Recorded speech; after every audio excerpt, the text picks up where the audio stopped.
Oi, pessoal. Bom dia, boa tarde, boa noite, boa madrugada. Essa é a convenção agora para a gente se cumprimentar. Estamos aqui mais um Conexão Rio Info, que foi uma reinvenção da Rio Info. A gente se conhece aí dos eventos presenciais no mês de setembro, já há quase 20 anos. E esse ano a gente teve que criar um modelo novo, né? Modelos novos, que a gente continua mirando o mês de setembro aí, vamos fazer alguma coisa bem híbrida, bem legal. E criamos aqui o Conexão Rio Info, criamos o Rio Info Exponencial, criamos o Bate-Papo com Bloar, criamos aí vários eventos online, aproveitando, né, no bom sentido, essa pandemia, que é uma coisa tão negativa, mas a gente tem que extrair coisas positivas desse modelo. Hoje a gente está com dois convidados aqui muito especiais, que o Bloar vai apresentar para a gente e vamos começar o nosso bate-bola. Fala aí, Bloar.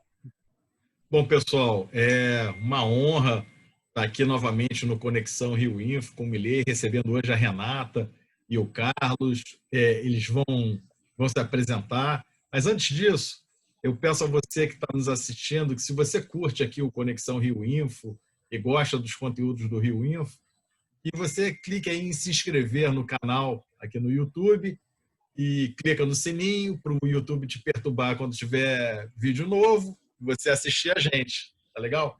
Então, sem demorar muito mais, Renata, Carlos, sejam muito bem-vindos. Passo a bola aí para vocês fazerem uma apresentação inicial.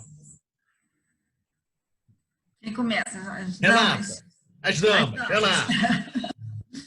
Então, prazer estar aqui com vocês. Gostei muito do convite. Conheço o Paulo há muitos anos, conheci o Alberto agora. Estou muito contente de estar aqui nesse bate-papo. Eu trabalhei 30 anos, fiz direito, depois trabalhei 30 anos em multinacional. Naquela época a gente falava que era gestão de qualidade. E aí fui me especializando em planejamento estratégico, melhoria de processo, Black Belt, essas ferramentas todas. E fiz minha carreira executiva, no final trabalhei 15 anos em empresas de telecom. E quando eu já tinha feito 30 anos nesse mercado corporativo, eu achei que era o momento de eu retribuir, de alguma forma, tudo que eu tinha conseguido, né?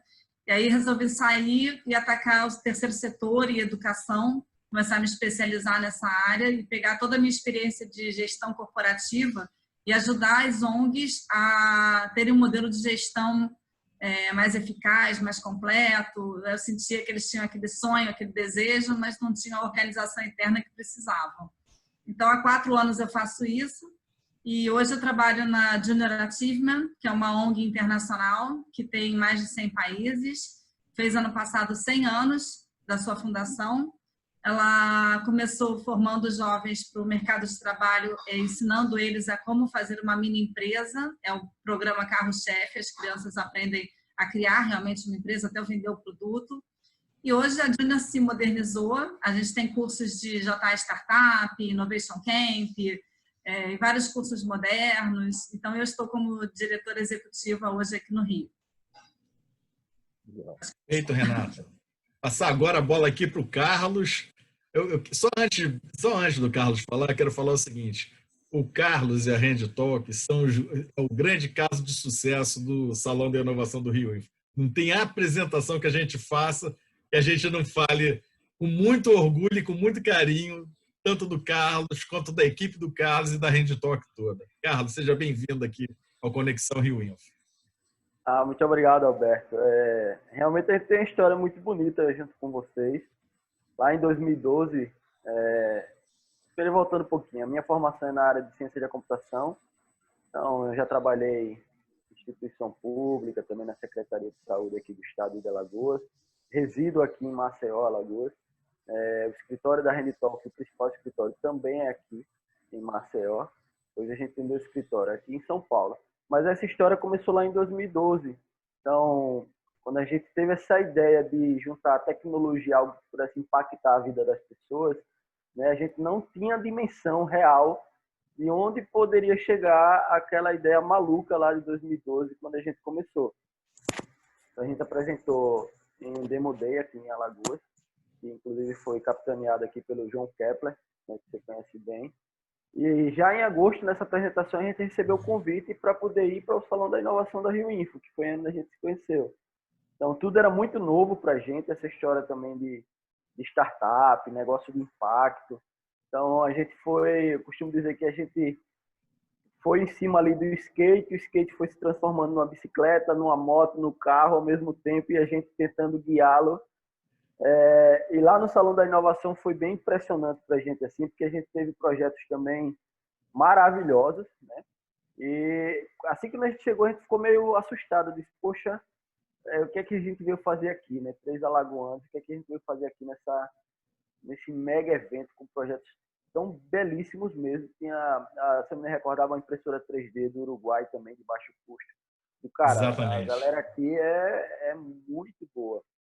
Mas, claro, a gente acreditava também e acredita até hoje, claro, no que era a ideia naquele ano. A gente só veio lançar o aplicativo em 2013. Em 2012 ainda era um protótipo. E de lá para cá muita coisa aconteceu, né? O Alberto tem acompanhado aí. As coisas na RenTalk aconteceram muito rápido. Então, a gente lançou o aplicativo. Hoje a gente conta com uma média de 200 a 250 mil usuários ativos por mês, né?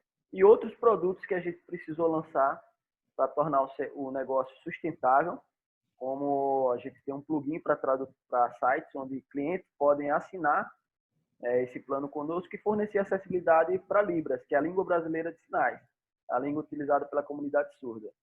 Então, de 2012 para cá, Alberto, muita coisa mudou. Era um time de 3 sócios, hoje estamos 40 pessoas já no time, com clientes espalhados no Brasil todo. E o último episódio agora, né? Esse ano a gente já lançou o aplicativo também nos Estados Unidos, para levar esse impacto que a gente tem aqui no Brasil também para a língua americana de sinais, que é a ASL, American Sign Language. Então, a problemática da surdez no mundo todo, ela é gigante. A gente quer levar também muito do sucesso e das mudanças positivas que a gente conseguiu realizar aqui no Brasil também para outros países. São mais de 200 línguas de sinais no mundo todo. A Libras é a língua brasileira de sinais. Então, tem muita coisa aí para a gente botar aí em prática ainda. E muito bate-papo aqui junto com vocês, junto com a Renata, com o Paulo, que eu estou conhecendo agora. Então, para mim é uma grande honra. Você sabe também que meu pai era muito fã seu, porque agora nessa pandemia ainda acabei tendo tristezas, né? Eu perdi meu pai em maio agora. Ai, meu Deus. Foi para um câncer de próstata. E assim, ele sempre falava de você, ele é muito fã seu, e você sabe disso, ele mandava mensagem. sei mesmo. Então, assim, a Rio Info faz parte muito, não só da minha vida, mas da vida da minha família também, que eu tive o prazer de levar meu pai em 2012 lá na Rio Info, onde ele conheceu esse mundo da tecnologia, esse mundo da inovação aí. E ele até hoje falava muito bem. Carlos, eu lembro de 2012, eu sentado com teu pai, tomando café e conversamos muito tempo. Foi realmente muito agradável, uma lembrança muito boa mesmo. Legal essa aproximação, né? Eu tenho um relacionamento com a Renata aí antigo, né? Eu trabalhei junto com a mãe dela no Serpro, muitos anos atrás, minha formação é matemática, TI. Depois trabalhei com o pai na consultoria na área de gestão, estrutura. Aí trabalhei com a Renata, foi estagiária da empresa de gestão da qualidade. Ela está mentindo um pouco, porque está dizendo que tem 30 anos de trabalho. Isso é uma mentira, ela não começou aos 8 anos de idade, então deve ter alguma coisa errada aí nessa história. Obrigada. Tô brincando. Mas a minha família inteira é de TI. Então, assim, eu tive uma mãe que, com 27 anos, ela era diretora do Núcleo de Processamento de Dados da UF, e hoje está com 78. Então, assim, a família, depois do meu pai, teve empresa de informática, meu irmão é de TI. Essa cachaça, eu acabo tendo que ser usuária, né? Não era o que essa parte de tecnologia, ainda mais agora nesse momento de pandemia, a gente viu como é útil a tecnologia, né? Mas eu sempre tentei fugir dela, mas não dá. A gente costuma dizer isso mesmo, que a tecnologia é meio, que a tecnologia é para melhorar a vida das pessoas, né? E nós estamos todos aqui envolvidos com tecnologia. E a primeira provocação que eu faço para vocês é: o que aconteceu na empresa, na organização, na família de vocês a partir de 15 de março? Contem um pouquinho para a gente. Quem fala primeiro? Eu de novo? Vai. Então, em casa todos conectados, né? Tenho 2 filhos, um de 15 e um de 18, que está estudando para medicina, e a de 15 está no colégio. Então, a gente fica 4, eu e meu marido, os 2, o dia inteiro eles estudando e a gente trabalhando. Então, a gente teve que adaptar cada um no seu ambiente para fazer isso. E no trabalho foi uma revolução, Paulo, virou de cabeça para baixo, ou para cima, sei lá, né? Assim, Paulo trabalha com educação à distância tem 25 anos, né? 20 anos, né, Paulo? A ONG que eu trabalho hoje, que é a Generativa, todos os cursos eram presenciais em sala de aula. A gente ia para o colégio com os voluntários, né? Os voluntários a gente treina eles para dar os nossos programas. E era tudo feito em sala de aula. De repente, as paredes quebraram, né? A gente teve que rapidamente se adaptar. A gente não sabia como fazer treinamento remoto. A gente começou fazendo assim, que nem a gente está aqui, né? O treinamento online, né? Assim como a gente está dando aula. E aí depois a gente começou a buscar ferramentas para fazer coisas mais interessantes, mais autoinstrucional, mais o jovem andando sozinho, mas ainda tem muito essa questão da gente querer estar perto e o depoimento dos voluntários contando experiência profissional, então a gente continua usando muito esse recurso, que pode ser qualquer ferramenta que dê. E a gente fez, já está startup com crianças do Brasil inteiro, então assim, a gente só pegava o público de alunos do Rio, e de repente a gente estava assim, dando aula com crianças do sotaque de tudo que era um lugar, aí você ficava, gente, de onde que é esse? Olha que legal, então assim, foi super. E as crianças fazem grupos de trabalho virtuais, remotos, e se encontram e conversam e criam amigos em outros estados. Isso tem sido uma experiência maravilhosa. Então, está sendo muito bom, está sendo um aprendizado muito bom. E a gente está conseguindo trabalhar também com a Secretaria de Educação agora aqui no Rio, né? A nossa Secretaria de Educação, ela tem o Google Class agora e a gente está começando a dar aula junto com eles. E isso também está sendo uma experiência maravilhosa. Eu até trouxe resultados de pesquisa aqui, né? Que 74% dos estudantes do Brasil, uma pesquisa que saiu agora semana passada da Fundação Lehman e o Instituto Unibanco, né? Estão conseguindo, de alguma forma, ter aula remota, estão conseguindo ter aula não presencial. É um número bom, a gente reclama que muitas crianças não têm esse acesso, mas a gente está conseguindo chegar nelas, a gente está conseguindo chegar na maioria, né? Acho que é isso. Senão Foi falo... bem legal. Essa parte da educação, realmente, a mudança foi bem forte, né? Assim, tenho 3 filhos, né? Tenho gêmeos de 14 anos e tenho um pequenininho de 6 anos. Então, é uma mudança disruptiva para muitas dessas escolas, mesmo que já estivesse inserida com tecnologia. Então, a gente vai tentando se adaptar a esse novo cenário.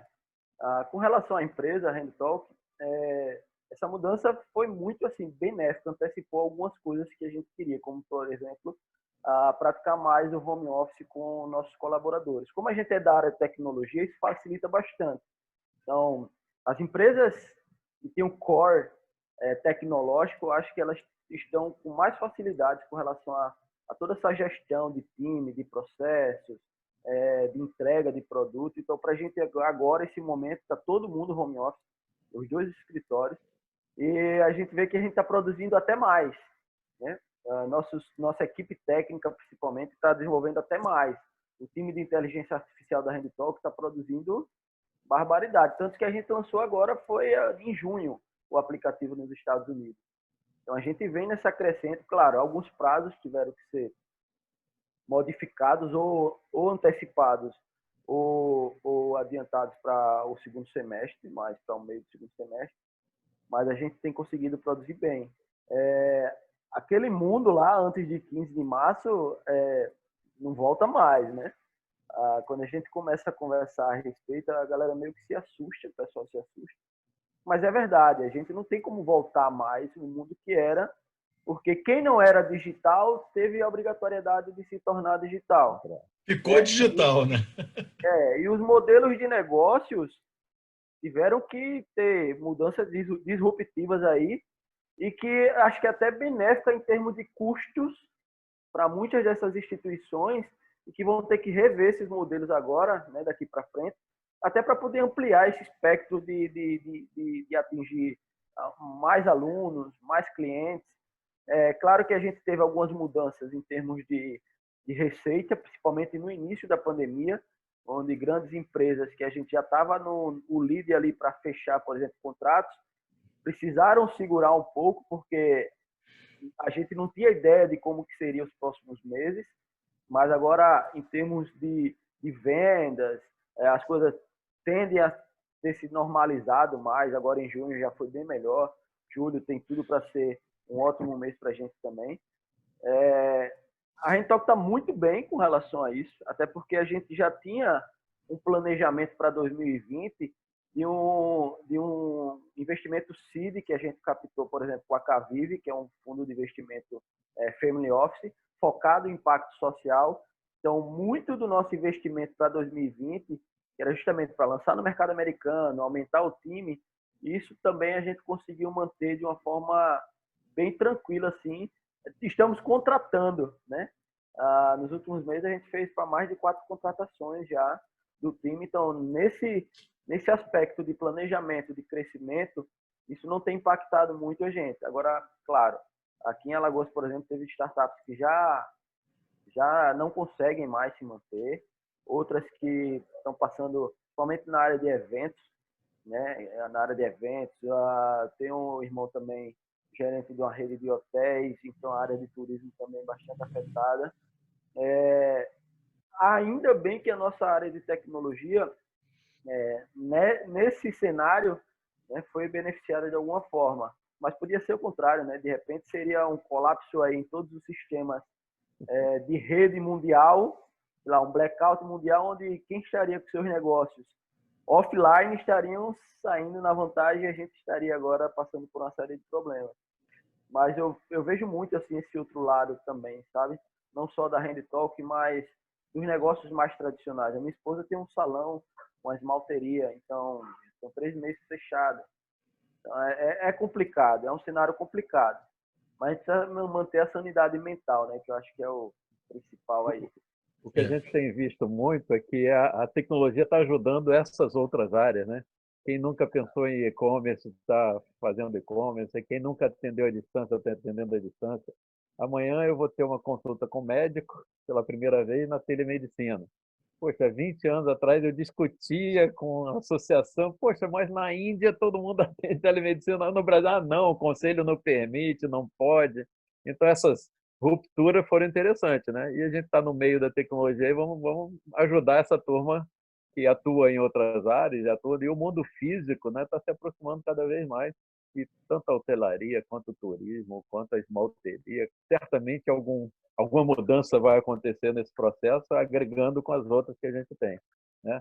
E esse relacionamento, as duas empresas de vocês já estão aí com relacionamento internacional, isso também muda, né? As fronteiras se rompem, né? A fronteira do município, do estado, da nação. A gente vai ter empregado, vai ter trabalhador, vai ter horários de trabalho diferentes, cargas horárias diferentes. E como é que vocês estão vendo esse tipo de coisa? O trabalho, o emprego e a relação entre essas pessoas? A minha equipe está toda em casa, está funcionando super bem. Todo mundo está gostando, a maioria, né, está gostando de trabalhar em casa. Eu fiz uma pesquisa agora com eles. Então, assim, está super produtivo, porque as reuniões não tem mais intervalo. Uma de 9 às 10, 10 às 11, 11 às 12, né? A gente não tem mais aquele tempo de deslocamento, não tem... Então, está super funcionando. Estou pensando aí também no espaço que a gente tem, se a gente não pode reduzir o espaço, ir lá umas vezes por semana. A gente está criando um grupo de trabalho lá para pensar como é que a gente faz esse retorno. E realmente não tem necessidade, gente, da gente todo dia pegar trânsito, pegar engarrafamento, porque a gente está aqui conversando, o papo é ótimo, e a gente viu que os nossos clientes, nossos parceiros, doadores, também estão funcionando assim. Eu acho que vai mudar muito e vai ser muito bom. Acho que a gente está bem otimista. Diferente de escola, né? Por exemplo, escola, eu acho que os jovens ainda precisam muito desse contato diário, de relacionamento, eles estão criando outros tipos de conexões, né? Mas nós adultos, eu acho que vai mudar bastante. A gente vê aí as multinacionais todas mudando. Acho que vai ser muito bom. Eu acho, assim, já deixando até um gancho aí para o Carlos, eu acho que a gente adiantou muito o relógio nesse período aí, né? As coisas aconteceram muito rápidas. a gente vai ter alguns ajustes, algumas acomodações, a gente vai viver num mundo mais, num mundo híbrido, muita coisa online, mas algumas coisas ainda assim presenciais. A gente sabe que tem alguns negócios que estão sofrendo realmente bastante com essa, com esse isolamento social, né, que a gente está vivendo, mas que, enfim, tudo isso daí vai ter que passar vai ter que se adaptar de alguma forma, né, gente? Porque eu não creio também que volte. Tenho certeza aí que, por exemplo, assim, o Carlos vai adorar poder fazer as reuniões que ele precisa fazer de vez em quando lá em São Paulo, sem sair de Maceió, estando aí. Não é nem pelo, eu diria, não é nem pelo custo financeiro, mas muito pelo custo de disposição, de tempo, de desgaste, esse negócio todo. Eu acho que as pessoas vão ter muito essa visão de melhorar a vida delas, e eu acho que isso daí vai ativar muito os relacionamentos e os negócios locais. E a mesma coisa, a Renata, tem certeza, Renata, que para juntar essa turma do Brasil inteiro deve ser uma loucura, alguma coisa assim doida presencialmente. E quando A gente estava com um evento enorme marcado em São Paulo. Pois é, e quando você... Junto, todos os diretores. E foi exatamente na hora que começou a pandemia. E aí vira tal. É muito interessante, né? E quando você joga no online, essa coisa coisa fica um aéreas pouco mais dos fácil. hotéis, assim, porque vão perder muito, né? Muito. Mas vão ter que se reinventar também, entendeu, gente? Vão ter que se reorganizar. Os hotéis vão ter que encontrar outros modelos, né? O turismo, de uma forma geral, vai ter que encontrar outros modelos. E vejam bem, o próprio Rio Info está se reinventando, né? Então, o Carlos conheceu o Rio Info lá atrás, que era o eventão mesmo. A gente mudou um pouco desde 2012. Aquela de 2012, acho que foi o evento da Rio Info 10, por 10 anos. 10 anos, exatamente. Rio Info é 10, é isso mesmo. Foi a 10ª edição. A gente está chegando esse ano, acho que na 18ª edição. Então, o próprio Rio Info mudou, se alongou, se tornou um projeto, capilarizou, mas principalmente com esse negócio da pandemia, a gente está no online, né? A gente vai fazer o Rio Info em setembro, vai ter alguma coisa presencial, vai ser híbrido, vai ter alguma coisa presencial, mas o conteúdo robusto do Rio Info vai ser todo online, né? Porque é uma nova demanda. As próprias pessoas não estão querendo se aglomerar, né, gente? Não dá para juntar todo mundo mais agora, né? Isso daí vai levar um tempo, essas acomodações, e a gente vai conduzindo aí da forma que dá. Até uma vacina não tem uma solução. Esse é o cenário. E assim, não foi a primeira grande pandemia que o mundo passou, nem será a última. Né? Isso são coisas que acontecem. A diferença é que a gente hoje tem um acesso à informação absurdo, e essa quantidade de informação que chega para a gente torna a coisa ainda mais assustadora. É isso mesmo. Mas não vai ser a última, então assim, a gente precisa estar se adequando sempre. É benéfico a gente trabalhar a tecnologia, claro, para atender essas necessidades da gente de reunião, e está todo mundo home office. A gente pensa em expandir ainda mais quando tudo voltar à normalidade. Mais horas home office com todo o time, mas tem algumas coisas que podem ser perdidas aí no meio do caminho, como a própria cultura de empresa. Então, quando a gente trabalha e vê essa questão de home office, a gente, como gestor, precisa se atentar muito à questão de não deixar que a cultura, que o dia a dia ali na empresa, você pessoalmente, com o time, as brincadeiras, as frases que a empresa tem, os jargões que a gente tem, a estrutura que a gente tem na empresa. A gente tem um mural lá desenhado pelos próprios sócios, eu com caneta, Ronaldo e Tadeu, onde tem a história lá, tem o Cristo Redentor também falando da história da Rio Info. São as coisas legais que se perdem nesse meio digital. Você não tem como manter constantemente como no escritório.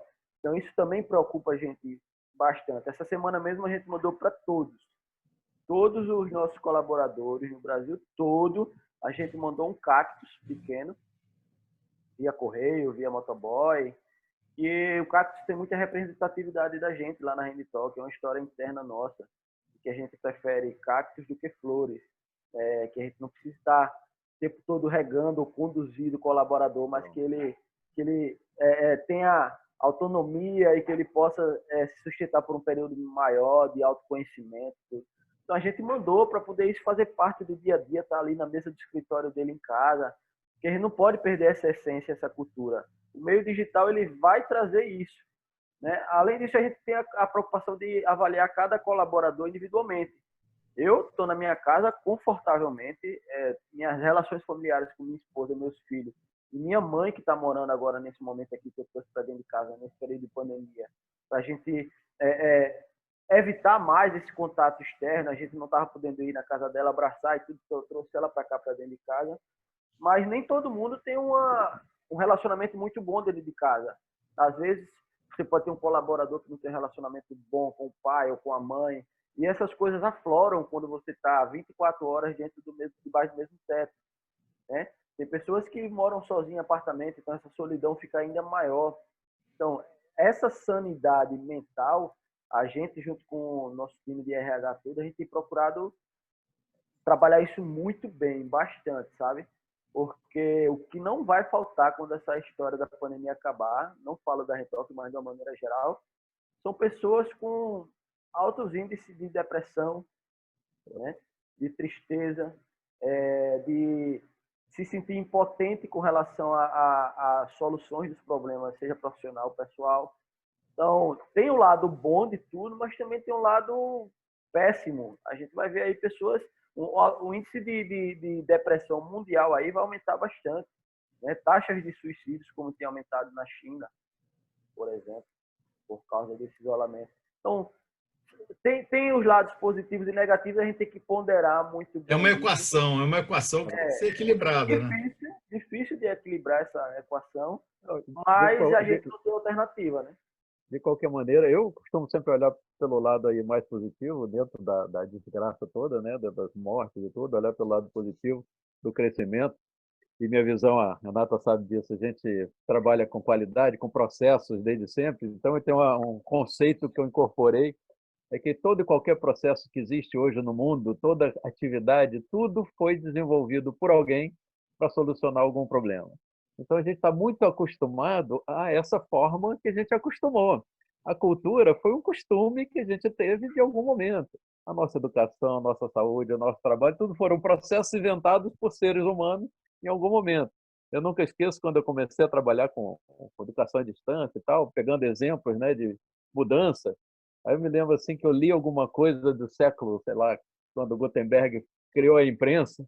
Aí o protesto das freiras que redigiam as Bíblias na mão e com a letra toda caprichada, e quando vira a tal da máquina mortífera do Gutenberg, dizendo, poxa, ele nunca vai fazer igual a nossa caligrafia maravilhosa.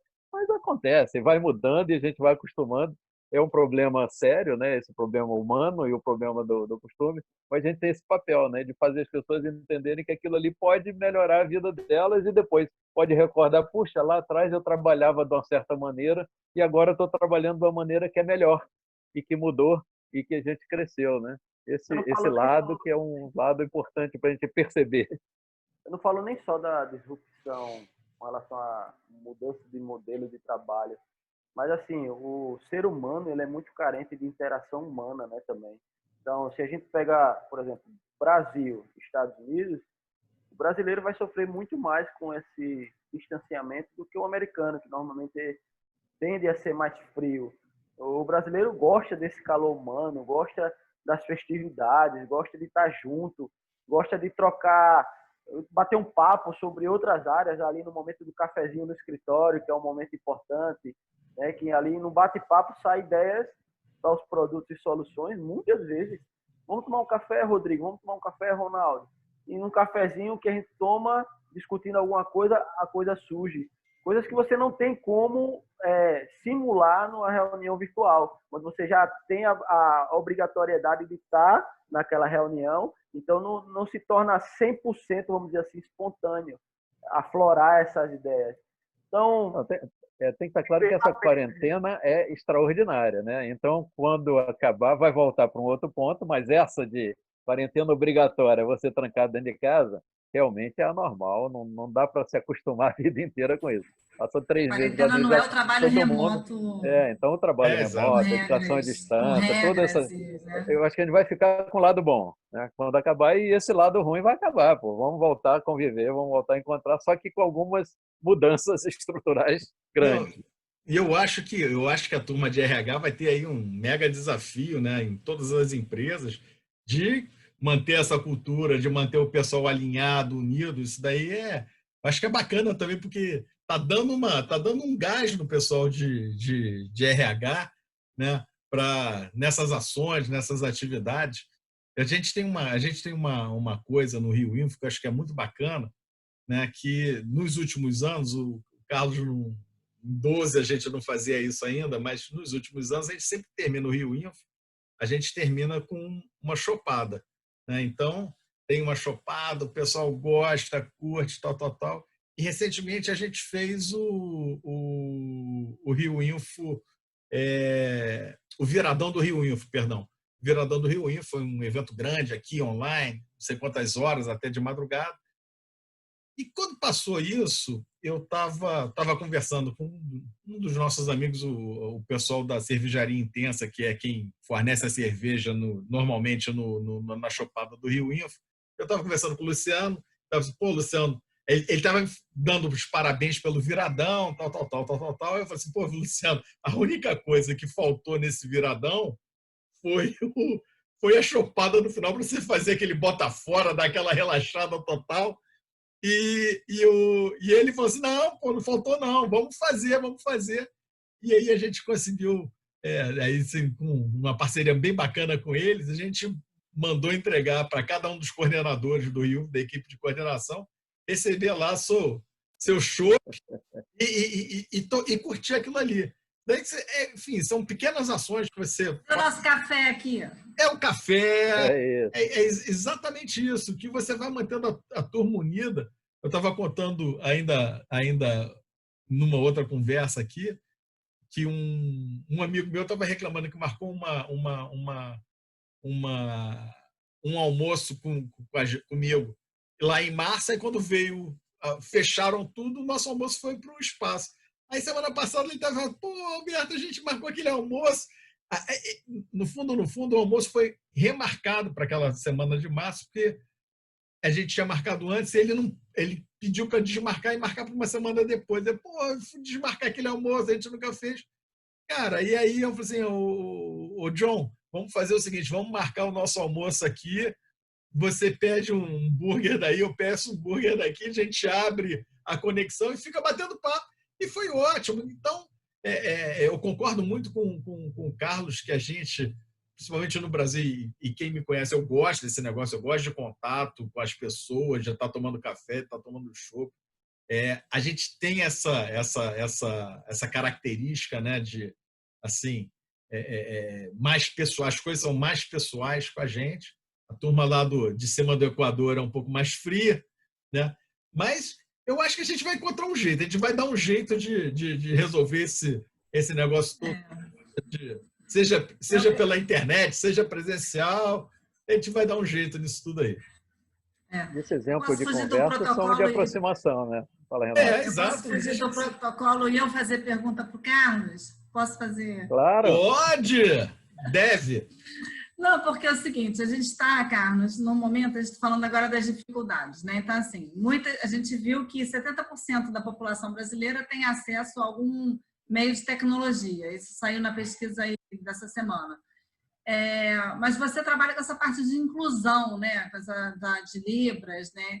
E aí a gente está com um projeto na Júnior que chama Educação Mais Digital, que é um projeto que a gente identificou a necessidade de aparelho, equipamento, a necessidade de internet e a necessidade dos professores serem treinados nesse processo de educação remota, né?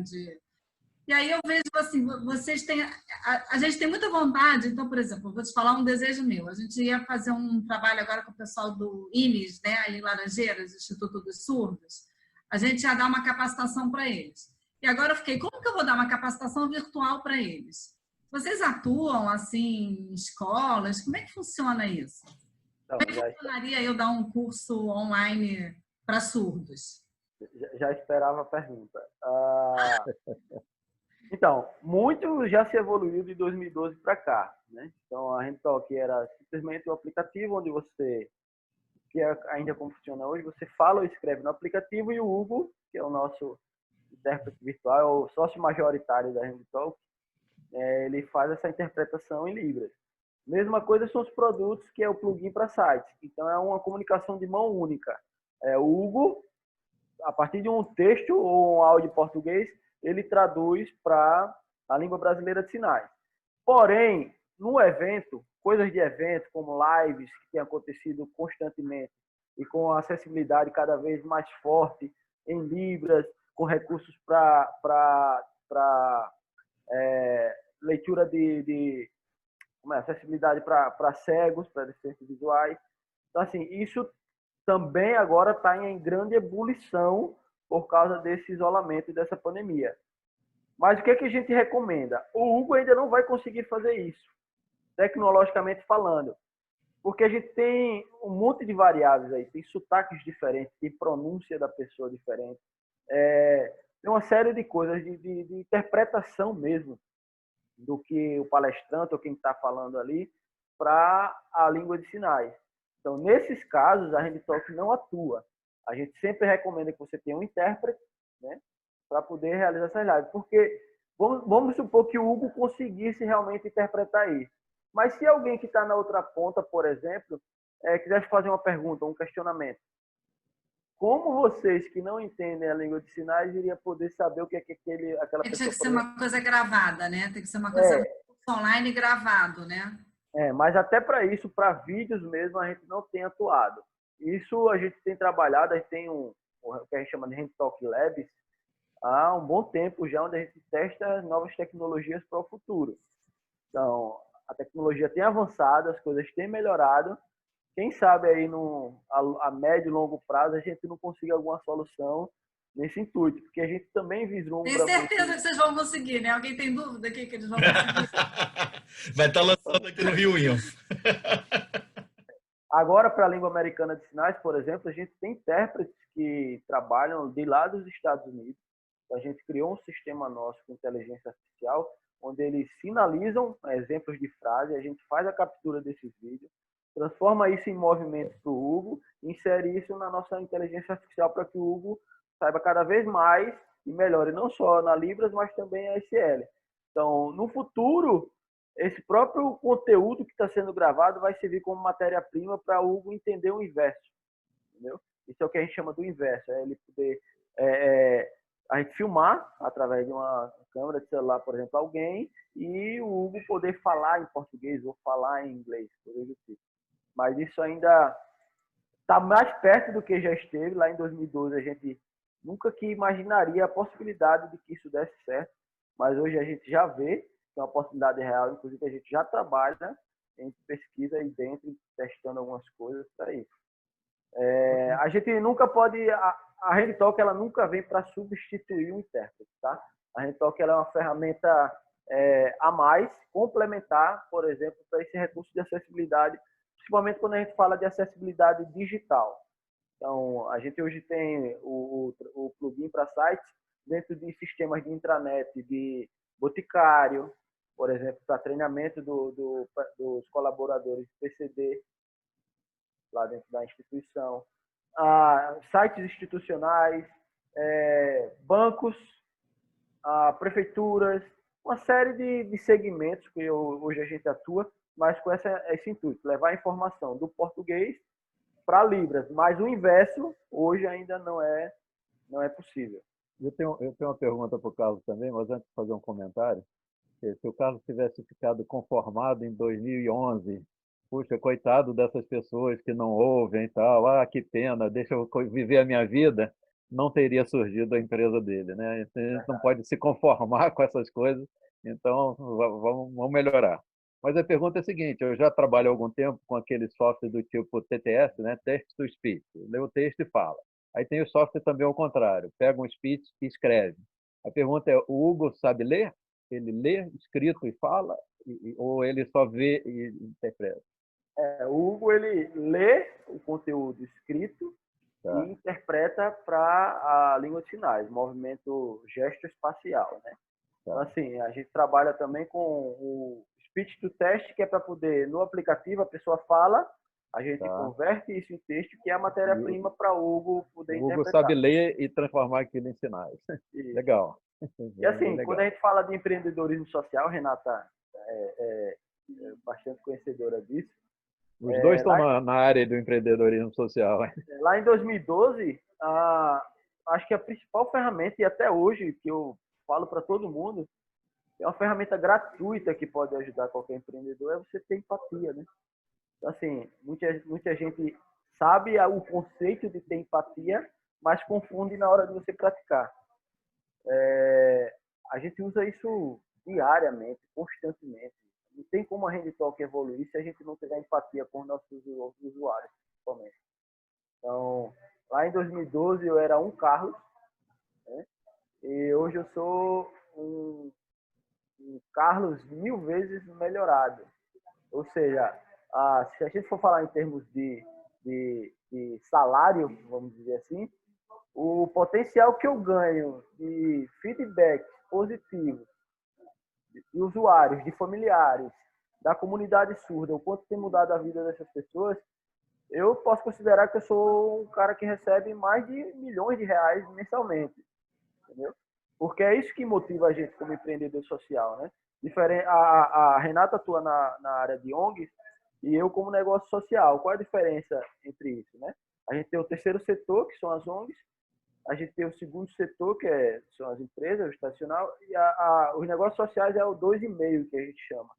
Então, tanto a gente bota na balança, né, o impacto social quanto receita. Essa receita, no nosso caso, é tão importante quanto para tornar um modelo sustentável. A gente poderia mudar a realidade dos surdos no Brasil, por exemplo, em 50 anos, sendo uma instituição, uma ONG. Mas a gente quer acelerar esse processo para ter uma mudança em 5, 10 anos. E a gente só consegue isso se tiver um modelo sustentável, onde a gente possa ter receita nisso e reinvestir e potencializar esse impacto. Então, quando a gente fala em negócios sociais, eu não tenho dúvida alguma que esse período agora que a gente está em 2020, dessa recessão por causa da pandemia, eu já conheço negócios que estão surgindo, negócios sociais que estão surgindo nesse período, mas é o celeiro para grandes empreendedores sociais que vão surgir aí esse ano e o próximo ano, para resolver essas pendências sociais, vamos dizer assim, para a melhoria da qualidade de vida das pessoas.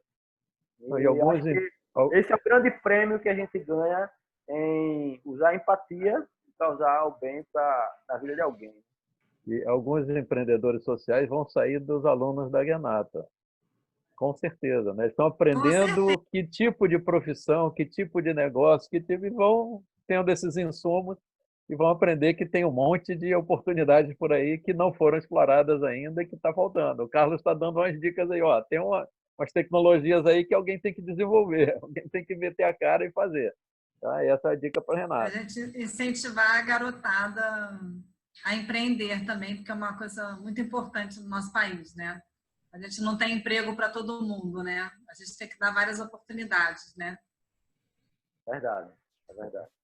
Então, Carlos, eu tenho umas amigas que são do movimento chamado Para Todos, que é um movimento de inclusão. Não sei se você conhece. E essa parte do Hugo aí eu tenho que apresentar para elas, porque o ideal no Brasil é que a gente tivesse todos os sites. Assim, eu gostaria muito de botar na Generativa no meu site, de repente o Hugo ali, né, fazendo umas comunicações, porque eu vi que o percentual acho que eu anotei que 70% dos surdos não entendem, né, a nossa linguagem, né? Acho que é interessante, Renata. Deles, né? Você vê do ponto de vista de lei, isso é uma lei que já existe há um tempo, onde toda instituição pública e financeira, por exemplo, ela tem a obrigação de fornecer acessibilidade. Não só acessibilidade em Libras, mas acessibilidade de uma maneira geral, nos seus sites, nos seus sítios digitais, como se chama. Então, assim, a Libras, ela está na nossa Constituição, é a segunda língua oficial do nosso país. Então, a gente tem 2 línguas oficiais no Brasil. Está lá na Constituição da República. A gente tem português e a língua brasileira de sinais. Isso deveria estar na grade curricular, por exemplo, de ensino desde o infantil. né? Para que a gente pudesse ter realmente uma acessibilidade eficiente dentro do nosso país. Então, quando a gente fala em acessibilidade digital, do cumprimento dessa lei, a gente sabe como é que funciona a questão de fiscalização legal em termos de lei aqui no Brasil, né? Então, acaba isso ficando muitas vezes muito flexível na tomada de decisão da empresa de tornar realmente seu conteúdo acessível ou não. Mais de 70% dos surdos não conhecem o português corretamente, porque eles são educados tendo a Libras como primeira língua. Os surdos que conseguem ter o aprendizado do português como segunda língua, eles já são considerados, inclusive, bilíngue, né? Então, eles aprendem em Libras, mas podem sim, eu conheço surdos que a gente sabe que essa taxa é bem menor, são surdos que chegam a um ensino médio, a uma universidade, porque a língua materna deles é a língua de sinais. Então, quando a gente fala que eles não compreendem corretamente o português, é que eles não leem corretamente e não escrevem corretamente o português. É o mesmo, deixa eu dar uma ideia para vocês, se a gente estivesse aprendendo chinês, primeiro mês de curso de chinês. Então, você vai aprender uma ou duas ali palavras, mas você não consegue contextualizar isso numa leitura, num artigo, numa notícia, e essa é a complexidade. O português ela já é uma língua difícil para qualquer um. Imagina, né? O americano, quando vem estudar português, ele sabe, é difícil. O português é uma língua difícil. Você imagina para quem não consegue ter essa contextualização. Por que é tão difícil também? A Libras é uma língua ágrafa, ou seja, não se escreve em Libras, tá? Mas se eu fosse escrever, só para dar uma ideia para você, ela não é uma linguagem, ela é uma língua como o português, o inglês, o japonês, então tem uma estrutura própria, tem uma semântica própria dela. Então, se eu digo em português, por exemplo, eu vou para a casa da minha mãe amanhã, se eu fosse estruturar isso escrito em Libras, como o surdo pensa e sinaliza, seria casa mãe, amanhã eu ir. Então, você tem uma reestruturação, uma tradução real com relação a isso. Então, muitas vezes, quando você vai observar comentários no Facebook da HandTalk, no Instagram, você identifica quando a pessoa é surda, porque ela escreve como ela pensa em Libras. Então, muitas vezes, as pessoas dizem assim, poxa, eu não entendi nada aqui do comentário que essa pessoa fez. Mas até para isso, você precisa ter um conhecimento um pouco da língua de sinais para ver como é que eles estão pensando na escrita desse português. Então, não é uma coisa fácil. É isso que a gente vem também buscando sempre com as empresas. O papel da HandTalk são dois. Tanto a trilha de vender, né, comercial, mas a gente precisou criar esse mercado que não existia. Em 2012 para cá, a gente veio fazendo um mercado e mostrar a importância dessa acessibilidade. Grandes empresas mundiais, e aqui no Brasil também, têm feito eventos anualmente, como o Facebook tem feito evento, Google, para falar sobre acessibilidade. A gente realiza um evento todo ano, que é o Link. E esse ano vai ser em setembro também, que é o Festival de Acessibilidade. Então, a gente traz pessoas que trabalham com acessibilidade dentro do Facebook, programadores que trabalham, cegos que trabalham em grandes empresas desenvolvedoras de software e tecnologia no mundo, que são cegos, que trabalham com desenvolvimento de software. Traz pessoas que tenham experiência nessas outras áreas para mostrar qual a importância disso. Então, nosso papel é conscientizar não só as empresas, mas a comunidade de uma maneira geral, dessa importância. A gente precisa ser um país, sim, que não só da boca para fora a gente diga que é acessível. Eu me recordo de uma vez quando a gente foi naquele ano da Rio Info. Se eu não me engano, foi o ano dos Jogos Olímpicos, eu estava sendo preparado alguma coisa para os Jogos Olímpicos. E aí eu vi alguém comentando, lá na Rio Info, numa palestra. Tinha acontecido os Jogos Militares, eu acho. Que tinham ido em Londres e alguém da equipe brasileira disse, poxa, como tem cadeirante aqui em Londres, né? Aqui tem muito mais cadeirantes que no Brasil, por exemplo. E aí ele explicou que o cara falou, não, com certeza no Brasil você tem mais cadeirantes do que aqui. A questão é que aqui eles conseguem sair na rua. Ou seja, você tem acessibilidade na rua, então lhe dá a impressão que você tem muito mais cadeirantes lá. Mas aqui no Brasil, a dificuldade deles saírem de se locomover é gigante. Então, essa percepção muitas vezes errônea com relação à acessibilidade, né, no nosso país. Eu, antes mesmo da HandTalk, Eu não tinha essa percepção de passar no lugar e dizer, poxa, aqui tem uma escola de surdo, ali tem um surdo conversando. Eu não tinha essa visão panorâmica do problema. Acho que a pessoa só tem quando você tem algum caso na família ou começa a conviver com algum surdo. Mas esse meu espectro de perceber essas particularidades agora, né, usar muito de empatia de 2012 para cá, isso faz com que a gente fique percebendo nuances, não só de acessibilidade, mas de uma maneira geral, e que cada exemplo de empreendedor social que a gente vê e conhece, a gente diz, poxa, por que ninguém nunca pensou nisso antes? Né? E você vê que não são pessoas que estudaram em Harvard, em Stanford, não, são pessoas que quiseram resolver um problema local, muitas vezes de uma comunidade, e viu que aquilo ali tinha potencial para mudar a história no mundo todo, como aquela luz de garrafa PET que usam na África para iluminar escolas onde nem chegou energia elétrica. Aquilo foi feito aqui em Minas Gerais.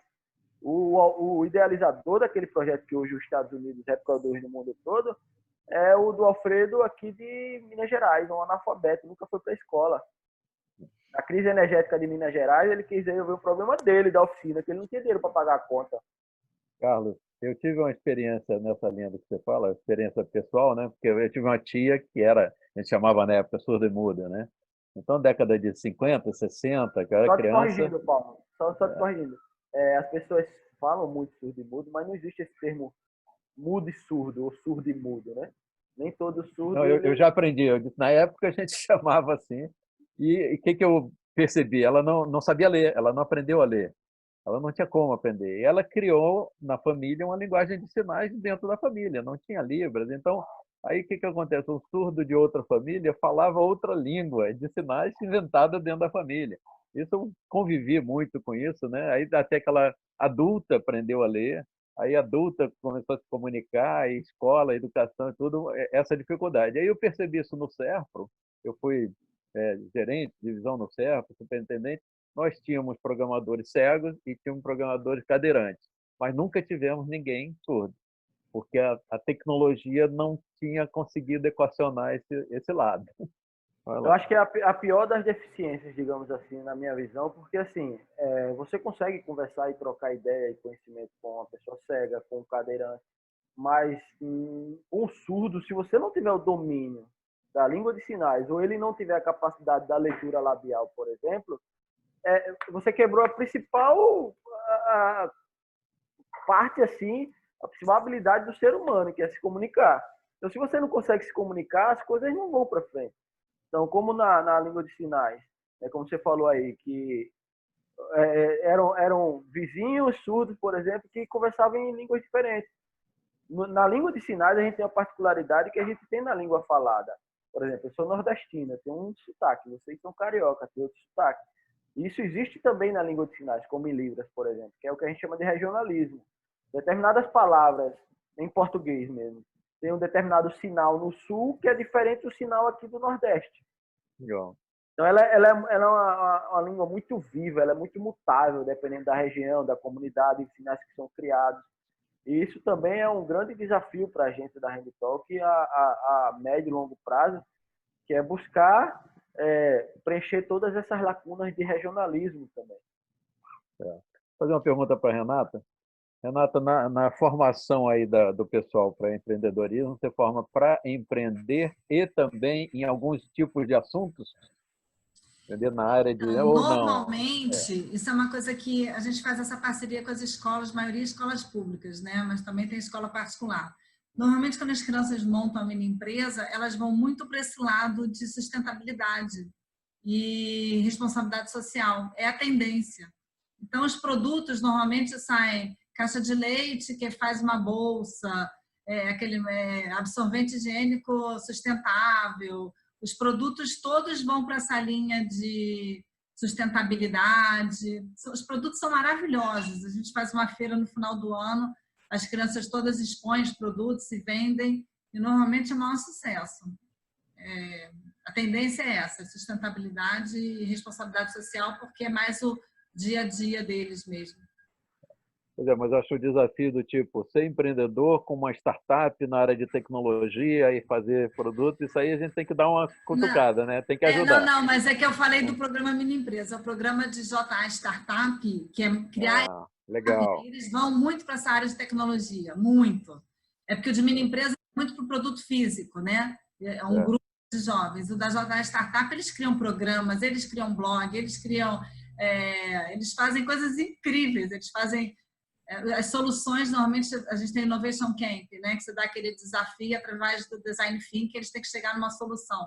Normalmente, são soluções tecnológicas. Eu estou lembrando aqui de uma agora que era vendas de roupa online. Então, as crianças criaram que a pessoa tem dificuldade de comprar roupa online porque não sabe se aquela roupa vai ficar boa nas medidas delas. Então, as crianças criaram, tipo, faziam um modelo com o tamanho das medidas que a pessoa mandava, bota a roupa, mostra virtualmente, aí a pessoa vê se ficou bom ou não nela. As crianças criam coisas incríveis para soluções remotas, assim, tecnológicas. É muito bacana. Isso é muito interessante, Renata. Eu vejo muito isso para o meu, principalmente menorzinho. Os mais velhos, de 14 anos, já estão meio que acostumados a esse modelo educacional, né? Mas eu acho que o grande caminho futuro, não só no Brasil e tudo, é o ensino voltado dessa forma, de solucionar problemas, acabar essa história de que você tem que fazer uma aula de ciências, uma aula de química, uma aula de matemática, para aprender coisas que muitas vezes você, no dia a dia, você fica travado para usar fórmulas, mas você não consegue solucionar problemas. Então, eu busco muito isso para o meu pequenininho aqui também, basear o ensino dele em projetos. Aqui em Maceió eu já busquei muito. Eu sei que tem algumas metodologias de ensino, por exemplo, focado nisso. Não vou lembrar agora, Oswaldo Ruffert, alguma coisa assim, não vou lembrar agora, mas é baseado em projetos. Aí você dá um desafio a esse, uma criança. Vou botar seus filhos fazendo os cursos da Júnior. Vou passar e ali para eles. vai buscar o conhecimento, ele vai precisar de matemática, se ele vai precisar de língua americana, seja lá o que for, para resolver aquele problema. Acho que a nossa geração está precisando muito desses makers, desses resolvedores de problemas. E quem não for nessa vibe, a próxima geração aí, eu acho que vai estar na fila de aumentar ainda mais a questão de desemprego. Porque muitas dessas automações que a gente vê hoje de trabalho, né, muito desse trabalho que a gente conhece hoje, daqui a 8 anos não existe mais, porque a automação vem para resolver isso, vai resolver, e quem não for a pessoa pensante para solucionar o problema, só for o executor, vai estar correndo justamente esse risco. Eu vou mostrar para vocês um exemplo. Não sei se vocês vão conseguir ver aqui. Deixa eu ver se conseguindo ver esse exemplo aí. Sou eu na frente do espelho e eu me olhando no espelho. Isso aí foi feito pela minha neta de 8 anos. Ela fez, aprendeu a fazer. Eu disse, como é que você fez isso? Aí foi me ensinar. Aí quando você pergunta tecnologia educacional, outro dia num debate com professores, o professor, não, mas as crianças como é que vão aprender à distância e tal? Eu disse, olha, eu não sei como, mas era bom vocês aprenderem o tal do TikTok, porque essa é a maneira que as crianças estão aprendendo. Elas estão vendo e quem ensina é uma outra criança de 10 anos de idade. Eu fiz o TikTok no outro dia. A abertura, isso aqui foi feito com o tal do TikTok. Quer dizer, a maneira você faz uma cena e ela aprendeu. Ela aprendeu. A outra de 4, 5 anos aprendeu a mexer com slime, né? Slime fazia uma bolha gigante. Aí como é que ela aprendeu? Eu aprendi no canal da Lulu. A Lulu tem 10 anos e ensina como é que faz slime. Aí depois ela vai me gozar. Pô, vovô, você não sabe fazer? Eu não aprendi no canal da Lulu, vou aprender com você. Então, essa lógica da tecnologia sendo ensinada no nível das pessoas para solucionar seus problemas, é isso aí, Carlos. É verdade verdadeira. Muitos da nossa geração teve que aprender, a ser digital. Essa nova geração, eles não sabem o que é não ser digital. É isso mesmo. Essa é a diferença. Eles já nasceram digitais, já nasceram com chip, já nasceram com smartphone na mão, com tablet para assistir Patati Patatá, para assistir Lucas Neto, que é o que mais roda aqui em casa, é Lucas Neto, são esses canais infantis. Até que na pandemia, o que está sendo usado mais para educação é o celular, e o WhatsApp foi o grande meio de comunicação da garotada, né? Até os professores, todo mundo, o grupo de estudo, é tudo. Isso aí foi o que eles tinham facilidade, né? Era celular. E uma coisa que eu acho que, assim, que é o grande desafio aí para a turma, pelo menos eu tento até, sei lá, desempenhar um pouquinho desse papel aqui em casa. Para minha filha não, que minha filha já está já é adulta, mas para o meu filho que ainda é menor, é tipo assim, cara, o que você está aprendendo aí? O que você está estudando em matemática? Ah, estou estudando equação do segundo grau, sei lá o quê. Eu falei assim, malandro, você sabe para que serve isso? Você sabe para quê? Para que... Aí ele disse, pai, eu acho legal, não sei o quê, mas como é que eu vou usar isso? Isso daqui vai servir para quê? Então, você pegar o garoto e mostrar para ele, não, você precisa entender isso porque você vai fazer uma análise de uma curva, você vai ver o que vai estar acontecendo, o que provavelmente vai acontecer, qual é isso, qual é aquilo. Aí ele consegue entender para que está... Mesmo que aquilo ali até esteja distante dele nesse momento, mas ele consegue ver o uso para aquele negócio. Que é a coisa mais frustrante do mundo, e tenho certeza que vocês já devem ter ouvido isso, eu quando era mais novo, falava isso, esse tipo de coisa. Assim, cara, para que eu estou aprendendo química? Para que eu quero saber tabela periódica se eu nunca vou mexer com isso na minha vida? Para que eu quero isso daí? E tipo assim, olha, só estou usando químicos, perdão, mas eu não estou... Eu estou usando um exemplo aqui que é um exemplo drástico. Então, se o cara não souber para que aquilo ali serve, assim, minimamente, qual é o uso que ele vai dar àquele negócio na vida dele, aquilo ali vira uma decoreba. Agora, se ele sabe que, olha, eu estou fazendo isso aqui para isso, isso vai me ajudar dessa forma, dessa forma, dessa forma, pô, aquilo ali ele consegue compreender, ele consegue contextualizar. Eu acho que talvez esse, né, seja um dos grandes desafios aí da educação, é contextualizar, é chamar a atenção da garotada. Porque, tipo assim, nós todos estávamos naquele método do seguinte, estuda isso, tem que estudar, você vai estudar porque vai cair na prova, é simplesmente isso. Não vou dar mais nenhuma razão para você. Essa é a razão. Mas essa turma mais nova, eles contestam, eles querem saber, pô, cara, eu estou estudando isso aqui, estou gastando tempo por quê? Porque eu podia estar lá aprendendo a fazer slime, né? Eu tenho uma pergunta para a Renata. Como assim, nesse mundo digital que a gente está, e mais, né, exacerbado, por mais que sejamos apaixonados por tecnologia, aqui eu busco limitar um pouco isso para o meu pequeno. Eu quero que ele jogue bola, eu quero que ele brinque com peão, que ele, sei lá, faça algumas coisas. Agora, na pandemia, foi uma série de novidades aqui em casa. Então, a gente comprou um cachorrinho, a gente tem aqui um bulldog francês. Eu me aventurando na cozinha, aprendendo receitas, indo para a cozinha que eu nunca fui.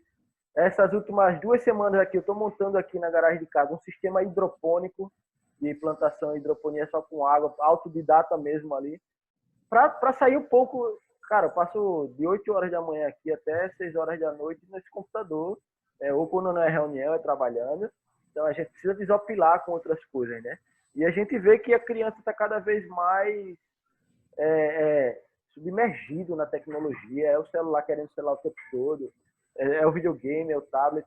Como é que vocês têm trabalhado, Renata, essa questão de balancear isso? O desafio da vida é o equilíbrio, né? Assim, mas a internet, a conexão, na pandemia, tem ajudado demais as crianças. Então, assim, todos aqueles conceitos que as mães falavam... Eu sou da Associação de Pais e Mestres do Colégio dos Meus Filhos, eu sou conselheira de uma outra ONG, que é de educação, então, assim, a gente tem discutido muito isso. Atualmente, a pandemia é um momento diferente. Então, assim, meu filho faz personal pelo celular, né? Pelo computador. Minha filha faz aula de balé pelo computador. Então, assim, hoje em dia está tendo muito aplicativo de jogos educacionais e coisas interessantes usando o celular. Então, assim, você falou que mora numa casa, maravilhoso, mas a maioria das pessoas moram num cubículo, numa casa fechada. Então, neste momento, o bom uso da tecnologia, do aparelho, tem sido maravilhoso, tem sido um apoio para os pais e para os filhos fantásticos.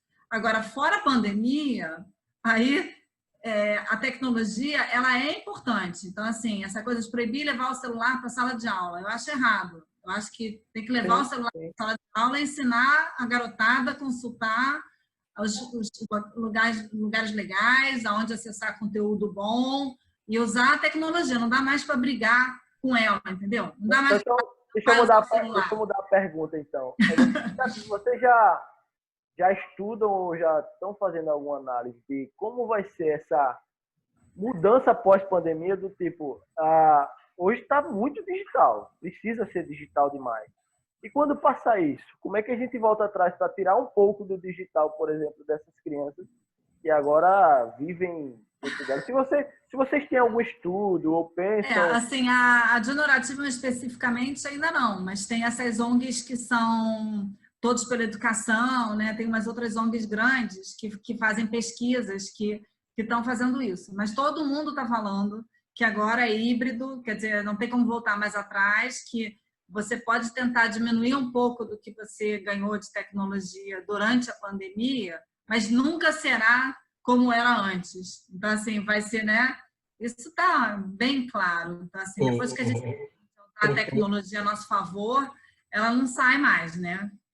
Assim, Carlos e Renata, eu quero só compartilhar uma coisa com vocês aqui. Dentro dessa pandemia maluca, estava outro dia, eu, enfim, sentado, vendo televisão, meu filho no quarto dele, aí eu chamei, Betinho, dei o berro, né? Betinho! Aí o cara me responde pelo WhatsApp, né? Aí eu falei assim, pô, tá na hora da gente ter uma DR, né? O cara me responde pelo WhatsApp, eu falei assim, não, para tudo, tem que ter uma DR. Aí o que acontece? Como que eu provoco ele? Eu falo assim, cara, olha, você sabe que teu pai tá uma baleia de gordo, eu passo o dia inteiro aqui sentado no computador, eu preciso descer e andar um pouquinho, faz companhia pro pai, porque é um saco fazer isso, daí você tá fazendo um favor pro papai. Aí ele vai comigo, né? Reclama para Dedéu, porque ele poderia estar jogando, né? Mas quando desce e relaxa, e a gente dá uma volta aqui no quarteirão, esse negócio, aí ele vai conversando, vai contando os casos e vai falando. O grande barato também que eu vejo é assim, não adianta você só reclamar do garoto, que o cara passa o dia inteiro no celular. Claro, porque o celular é legal para Dedéu, é muito bacana aquilo ali. Agora, se você não oferece alguma outra coisa para o cara fazer, ele vai ficar o dia inteiro no celular, porque é a escolha óbvia. Ou não. Ou se você pudesse. Esse que eu acho que é o...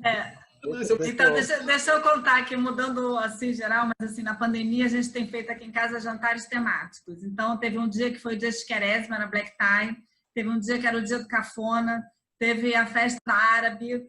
A gente tem feito sempre alguma coisa diferente para... O dia do Fluminense, teve o dia do Fluminense. Esse é o dia! Foi legal. Então, assim, a gente tem tentado jogar com eles, então, jogar detetive, que a gente nunca jogava. A gente alugou e depois comprou agora uma bike de spinning. Então, assim, a gente tem que se reinventar, né? A gente tem que tirar eles do celular, mas não tem mais como lutar. Assim, cara, o negócio é botar em site bom, botar em lugares legais. Deixa eu meter minha colher nessa conversa. A gente já está perto do horário de fechar e vamos passar a palavra para vocês já para fazerem o encerramento. Eu tenho uma cabeça muito flexível em relação à tecnologia, até por causa da quilometragem. Já peguei umas tecnologias lá, década de 50, quando criança, morava no Maranhão. Não era pobreza, era simplesmente classe média naquele tempo. Não tinha televisão, não existia televisão. Então tinha rádio, meu pai ouvia rádio. Não tinha energia elétrica, tinha um lampião. E aí a tecnologia vem mudando e a gente vai ter que ir se acostumando. Não é que é melhor. Minha mãe fala, não fica na frente dessa televisão o dia inteiro. E aí você vai mudando. Aí toma de videocassete, aí o videocassete grava. Aí vem. E a tecnologia é normal isso. Há muito tempo que eu não separo, não uso a frase de separar o trabalho da vida pessoal e da vida profissional. Eu não uso essa frase há muito tempo. Eu tinha um exemplo que eu dava assim, imagina um índiozinho lá na sua tribo, o índio e o pai. Quando ele sai para pescar, o que é aquilo? É educação. O pai está ensinando. E o que é? Trabalho, porque tem que levar o peixe para casa. E aí chega às 6 horas da tarde, larga o arco e flecha porque terminou o expediente. Não, isso é um absurdo. Então, quando a gente pensa dessa maneira, a vida é a vida.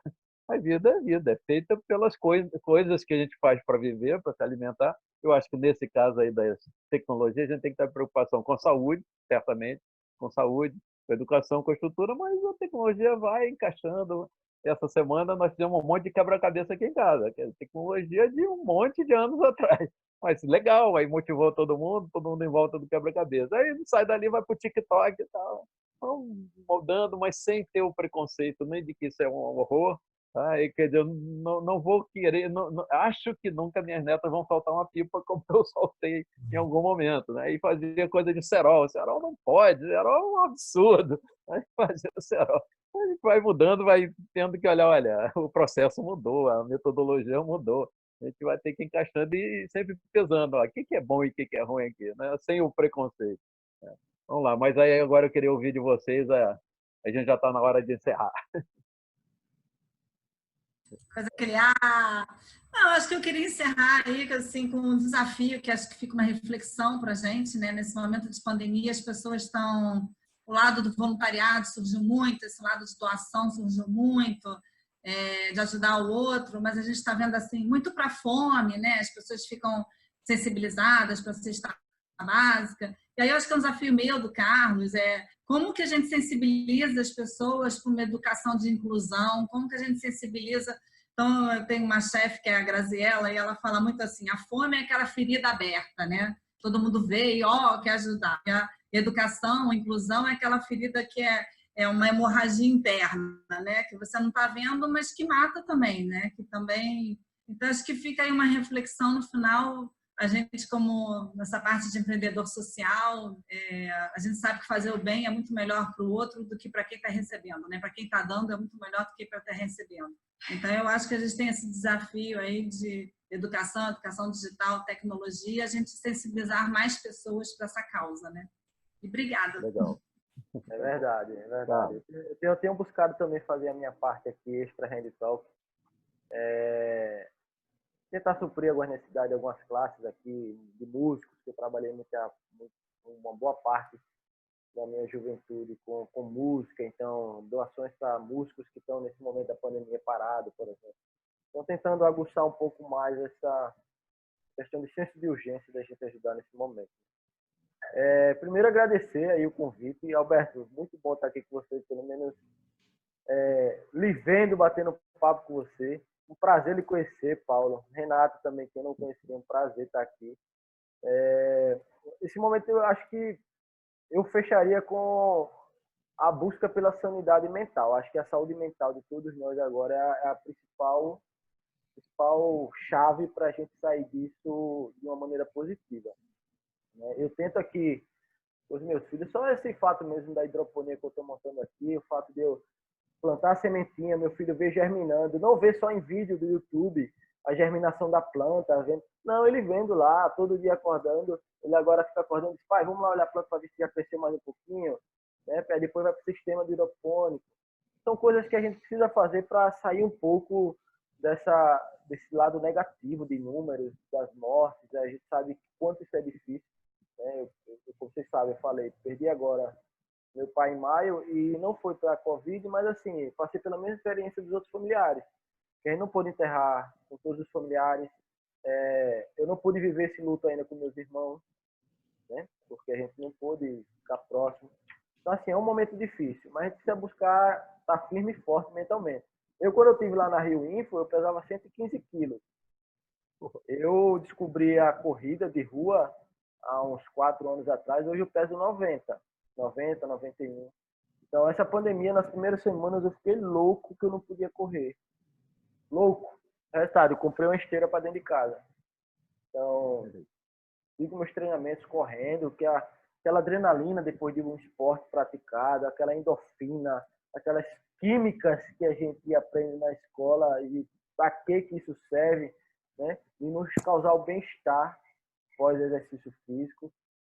Hoje sou amante de corrida. Então, assim, procure e se apegue no que lhe dá prazer, seja na leitura de um livro, seja com dança, seja com qualquer coisa, para a gente tentar minimizar os impactos que isso vai ter pós-pandemia, que não vão ser poucos, né? E que a gente saia bem e forte dessa, sem maiores prejuízos, seja de saúde, de familiar e tudo. Tive familiares que tiveram a Covid, mas não tiveram nada de mais grave. E se mantenham seguros, fiquem em casa, E estando em casa, precisarem falar comigo, estou aberto também para a gente bater outro papo, tirar dúvidas. Viu? É um prazerzaço mesmo estar aqui com vocês. Tá bom. Antes de Carlos passar Alberto para o Paulo, Blá, foi um prazer, muito bom. antes de passar para o Blá encerrar, eu ia dar uma dica de leitura, de livro. Isso aqui é A Utopia, Thomas More, 1500 e pouquinho. Isso aqui é uma leitura deliciosa. O cara pensa na utopia, e a palavra utopia veio daí, né? Você pensar numa coisa ótima funcionando, uma ilha com tudo de bom, ajuda a gente a pensar. Tem um monte de desafios sobre relação de trabalho, emprego, vida. Pô, tem muita coisa legal. Eu sou amante da leitura também, tá? Tenho meu Kindlezinho aqui, então, cara, são na faixa de 14 a 18 livros ano. É bom, é bom. Bom, bom, gente, olha só, eu quero encerrar aqui pescando uma fala aqui do Paulo, que a tecnologia está aí para ajudar as pessoas e para resolver os problemas das pessoas. Eu reforço isso. A tecnologia é ferramenta, a gente tem que usar ela para o bem, pro bem da sociedade de uma forma geral, né? Então, e também dizer que, enfim, foi muito bom estar aqui nesse papo, ter conhecido a Renata. Renata tem essa virtude magnífica de ser tricolor e foi uma alegria muito grande essa conexão e sem dúvida nenhuma, tá podendo aqui tá de novo conectado com o Carlos, ouvindo as histórias da Hand Talk, de tudo que aconteceu e dele mesmo, que é protagonista disso tudo, né? Desde lá de 2012, quando a gente se encontrou. Eu fico muito feliz. Estou triste um pouquinho pelo teu pai, Carlos, que era uma pessoa assim, realmente maravilhosa. Eu quero registrar isso aqui, é um cara sensacional, que eu me diverti conversando com ele lá em 2012. Foi uma barbaridade. O meu dever de casa, quando a gente sair daqui, vai ser procurar fotos. Eu não sei nem onde que estão, mas eu vou catar isso de alguma forma ou de outra. Tá? E agradecer vocês terem aceitado vir bater esse papo com a gente. A gente extrapolou muito hoje aqui o horário, mas acho que valeu muito a pena também. Então, foi o nosso recorde. Foi o nosso recorde. Então, olha, gente, muitíssimo obrigado. Juntou a gente, hein, Carlos? Que bom, né? Esse é um sinal positivo, que foi um bom papo. Foi um bom papo mesmo, foi ótimo, gente. Muito bom. Até Obrigada. logo. Tchau, tchau. Prazer estar com vocês. Beijo grande. Um abraço. Tchau.